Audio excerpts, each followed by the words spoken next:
I had the opportunity to speak to a group similar to this recently in San Diego. When I say similar to this, I mean, and this is not patronizing, esteemed leaders in their field in healthcare. There were agents and brokers, there were physicians, there were executives.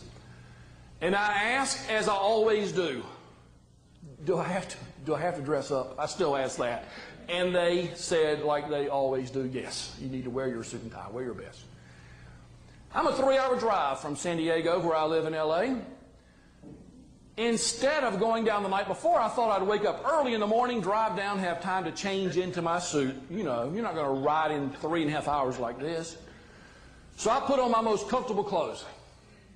And I left early, gave myself plenty of time, and in fact got there with plenty of time. I went to the local beach where I knew in La Jolla. If you ever get a chance to go out there, go to La Jolla. That's a gorgeous place. And I'm going to change into my suit there. I'm speaking at 9 o'clock in the morning. I get there at 8 o'clock. I've got plenty of time. And then, to my horror, I discovered, I had the pants and I had the coat, but I didn't see a white shirt anywhere. And I panicked. And I called my wife, Tanya. I said, honey, she said, did you get there? I said, I'm here fine, but I'm telling you, I cannot find a white shirt. She said, oh my gosh, it's right here beside your bed. And James, your tie's on it too. I panicked. I looked horrible. When I said I was wearing my most comfortable clothes, understand, I mean most comfortable. You know those clothes you wear at home if you're not expecting anybody for the day and you're going to work? Cut off from the holy. Well, yeah, why tell you? Maybe I can just show you, because I brought that shirt. This is it. Now this is my working shirt, my outdoor, my hiking shirt, you know, got a little few holes in the back. This is what I look like. I'm panicked. Tanya said, James, I'll do everything I can to help you. She called back 15 minutes later, said, I've tried everything, no luck. I have tried Kmart, Walmart. I'm trying any place that might be open 24 hours. James, nothing hardly opens before 10. I'm panicked. As I'm riding to the streets of La Jolla, I see a Banana Republic. I've never been in a Banana Republic in my life. I doubt they have clothes to fit me. I have a 20 neck, 37. But I would squeeze into anything on this day. And I saw a gentleman in the store and excited me, and I just went over and I knocked on it, and he came to the door, and I said, yes, please, I need to come in to get a shirt. I'm speaking in 40 minutes. And he said, we open at 9:30. And I said, I know, I see it right here. I need the shirt. I'm speaking at 9. And I promise you, this man said, come back at 9:30, and just walked away. I'm panicked. I called my wife. I said, Tanya, have you come up with anything? She said, this is a wild idea, James, but you're going to have to go for it, because if you show up with what you've got on, you'll be fired. So look for a big man that's driving around in a nice white shirt. Oh, she said that. She said, pull them over and offer them $500 for their shirt and tie. And I promise you, I would have if I could have found someone as big as I am, but I just didn't see them. My last hope, there was only one place open in La Jolla. It was the dry cleaners. You know, they are open early. I went right in wearing that shirt, and I explained, I'm looking for a white shirt, 20 neck, and if you could please, and they said, where's your ticket? But I said, I don't have a ticket.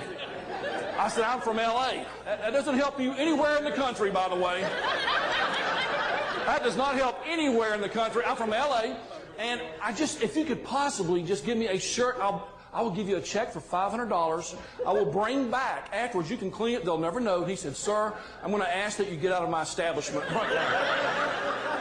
I'm about to get arrested. Do you know what came to my mind? Nordstrom's. I've never been to a Nordstrom's, and besides that one day with that man, I've never shopped at a Nordstrom's. But I'm desperate. I'm now speaking in 25 minutes. I called information. There's a Nordstrom's in La Jolla. I called Nordstrom's. It was answered this way. Nordstrom's, good morning, this is Evelyn. What can I do to provide you with excellent service today? I said, are you for real? She said, yes. She said, I'm for real. And I said, I'm in a world of hurt, and I explained. And she said, well, you just need to come right to Nordstrom's. We're going to work it out. I said, what time do you open? She said, 9:30. I said, I'm speaking at 9. She said, I know. I'm going to open the doors for you when you get here. She said, where are you now? And I explained where I was. I was on the right road. You're 3 miles away. And as we're going, she says, James, what size shirt? So I can be getting it ready. And I said, 20 neck, 37 length, white or off-white's fine. Then she said, do you say you need a tie? Yes. What color is your suit? Dark gray.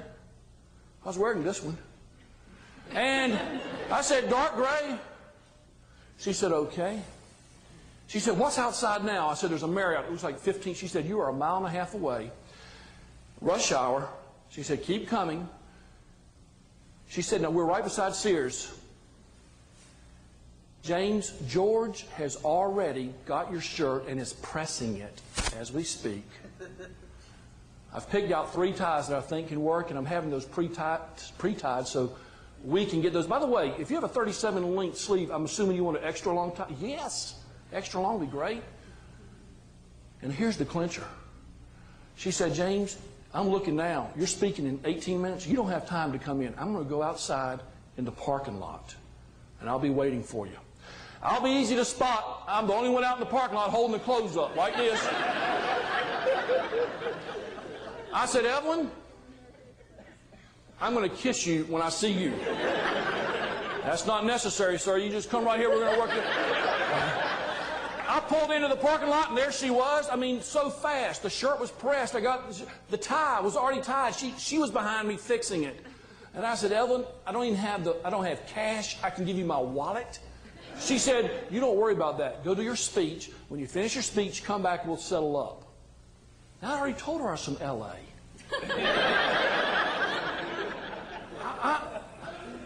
I got to my speech 1 minute early. I did my speech. And I went right to Nordstrom's, and she was there, and I went up and I said, as I paid, you're wonderful. And it was then that I discovered for the first time that I had paid $85 for this tie right here. This is it. $85. This country boy has never spent more than $35 for a tie in my life. And I just found out I spent $85, and here's the clincher. I didn't care. That service was so phenomenal, I didn't care. Now, I know no one appreciates rate increases. I know that. That's a fact. No one appreciates it when the pharmacy costs go up or the co-pays or all this, but I'm going to tell you what. If we can do more dazzling in our customer service, they will care less about those things. And as I was saying goodbye, I said, thank you once more. And she said, thank you, James, for allowing me the opportunity to serve you today.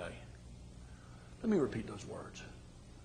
Thank you for allowing me the opportunity to serve you today. And that was my biggest aha from the whole episode. I travel around this country. I do speaking on behalf of Unicare and WellPoint and Blue Cross. And there are times afterwards, like the first time I went to Houston with Janice, and she came up and said, oh, you did a really nice job. What can I do, James, to show appreciation? And here's what I used to say. This was my MO right here. Would you mind writing my boss an email and just letting him know, Tom Van Berkom? Oh, by the way, I got his card right here with his email address. Go figure. Here. And if you could just send him a brief email and let him know. I'm going to be honest with you. My motives were impure.